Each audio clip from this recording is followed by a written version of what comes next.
Yaorana et bienvenue sur Jurismana. Aujourd'hui nous examinons une vidéo de droit international et constitutionnel avec l'État associé. La notion de Associated State ou de Free Association est très large et vaguement mentionnée dans le principe 6 de la résolution 1541 de l'Assemblée générale des Nations unies du 15 décembre 1960.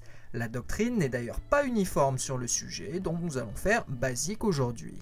Ce qui est sûr, c'est qu'un État associé n'est en aucun cas un sous-État.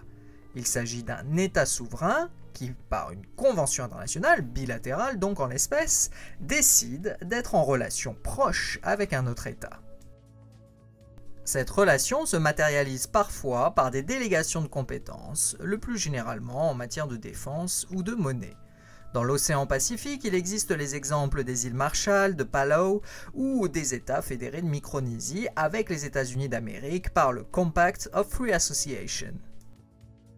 En France, certains auteurs avancent que cette possibilité pourrait éventuellement se fonder sur l'article 88 de la Constitution qui dispose que, je cite, « La République peut conclure des accords avec des États qui désirent s'associer à elle pour développer leur civilisation ».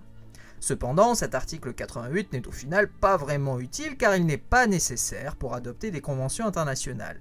Par ailleurs, il comprend une notion de développement des civilisations assez critiquable. Du fait de la nécessité de passer une convention bilatérale, il faut noter que pour devenir un État associé, encore faut-il être un État. Cette possibilité n'est donc ouverte que si les deux partenaires sont déjà des États souverains. L'État associé est souvent confondu avec la notion de pays ou de territoire associé. Ici, le pays n'est pas un État souverain, mais il lui manque juste quelques petits éléments pour le devenir et peut en avoir l'apparence. Bien que le sujet soit complexe, il est possible de donner ici l'exemple des îles Cook ou de Niue, tous deux rattachés à la Nouvelle-Zélande et non considérés comme des États pleinement souverains par la totalité de la communauté internationale.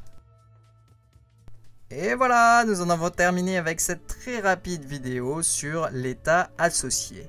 Merci à tous et à très bientôt sur Jurismana. Parheyane!